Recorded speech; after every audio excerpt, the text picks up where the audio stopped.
ang importanteng motion ni Congressman Rodante Marcoleta. Ilan po sa mga official at sa mga opisina ng mayor na nakatanggap ng confidential or intelligence funds ang subjected to notices of disallowance? Congressman Marcoleta, you cannot move because you are not a member. Correct. Dapat lahat imbestigahan, hindi lang ang Office of the Vice President, especially the Office of the President and the Congress, dahil pera din yun ng bansa natin. God bless us all. Ano nga ba nangyari sa motion ni Congressman Rodante Marcoleta? Matatandaan na si Marcoleta ay naghain ng napakahalagang motion noong nakaraang pagdinig. Ito ay ang motion na nag-uutos sa Commission on Audit na isumite ang listahan ng lahat ng mga nabigyan ng Notice of Disallowance hinggil sa Intelligence Fund. Can you provide us a ballpark number of the notices of disallowance that your office has initially issued? Mr. Chair, I cannot give you a ballpark figure now since hindi naman po ako involved sa entire ICFAO. So,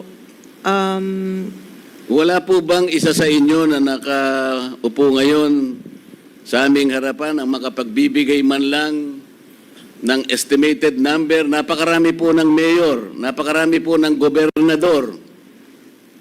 precisely, sir, kaya sa ibang division, wala po akong... Pwede ba natin sabing 100 or 500 notices of disallowance? I cannot say po, Mr. Chair. How can you help us? We are supposed to be doing this in aid of legislation.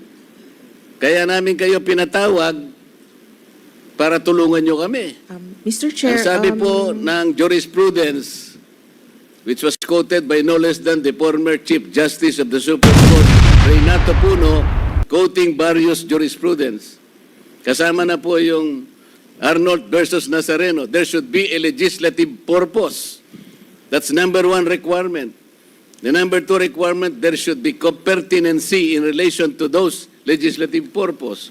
Kaya po Congressman Marcoleta, tinatanong you ko, have 1 minute. tinatanong ko po ngayon, gaano karami, o sige ganito na lang, marami ba ang na-issue nyo po na notices of disallowance in connection with these types of fund?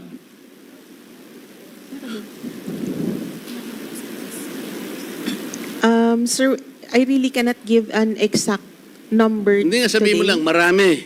Attorney, Medyo marami.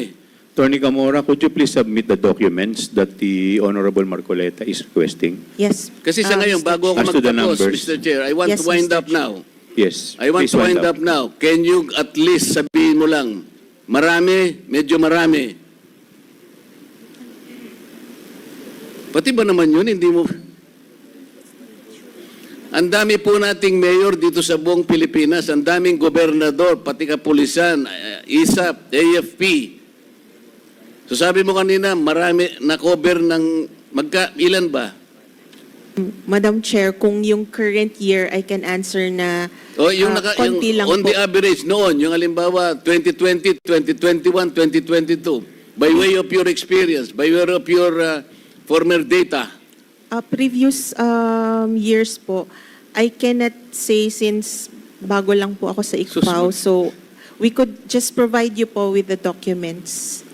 Please wrap up. One last question, Congressman What about Marcoleta. to the other members of the Commission on Audit?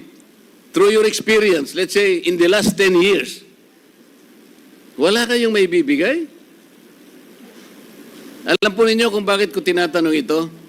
Kung marami po kayong na-issue, at alam ko marami talaga, na notices of disallowance, Dapat ding ipatawag ang lahat ng mga ito kung talagang in aid of legislation ang gustong gawin ng komite para mas makagawa ng magandang batas. Hindi nga lang pinayagan ng kanyang motion dahil siya ay tinanggal na bilang miyembro at vice chair ng komite bago ang pagdinig.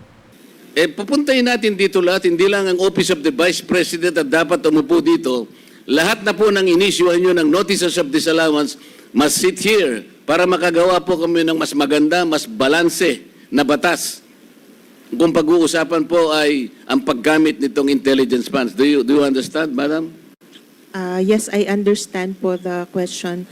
So However, the committee is expecting to receive the number as well as the pertinent records pertaining to the issuance of notices of disallowance to the municipal mayors, governors, the PNP, the AFP, and such other agencies who are recipients of intelligence and confidential funds, because later on we will also summon them and sit Congressman- with us. Thank you, Madam Chair, Mr. Chair.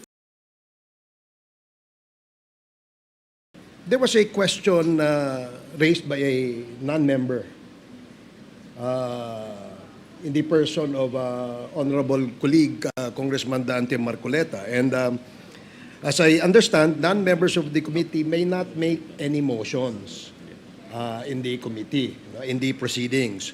And while the jurisdictional issue was raised via a manifestation by Representative Marcoleta, it was a motion which ended with a request that this committee terminate its proceedings.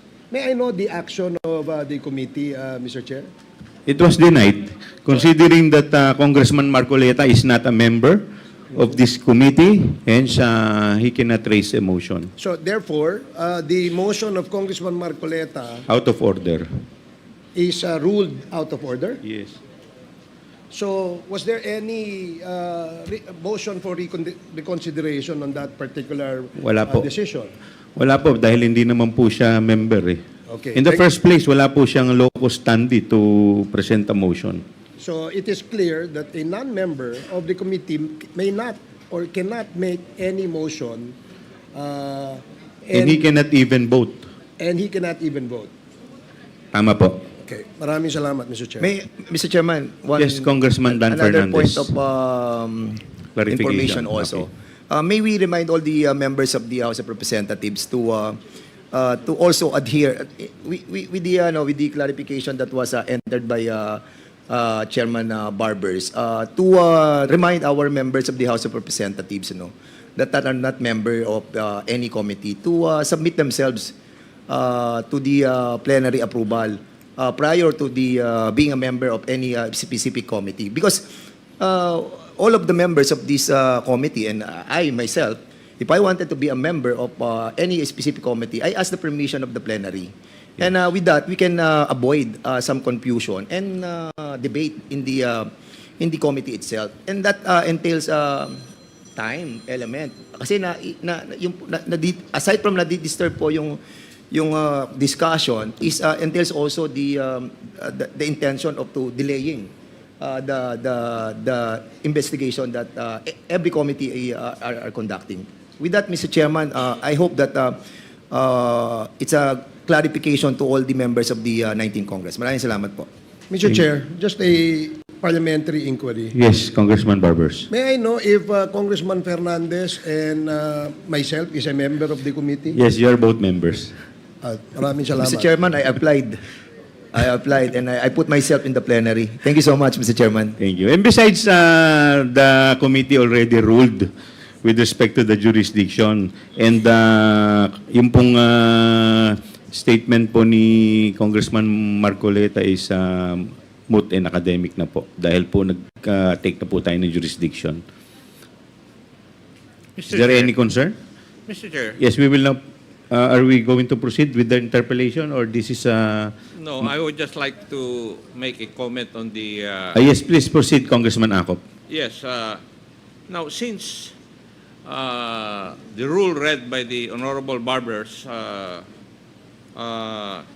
stated that non-members of this committee may not make any motions, and we had a non-member state a motion, the question is, what should we do with the motion?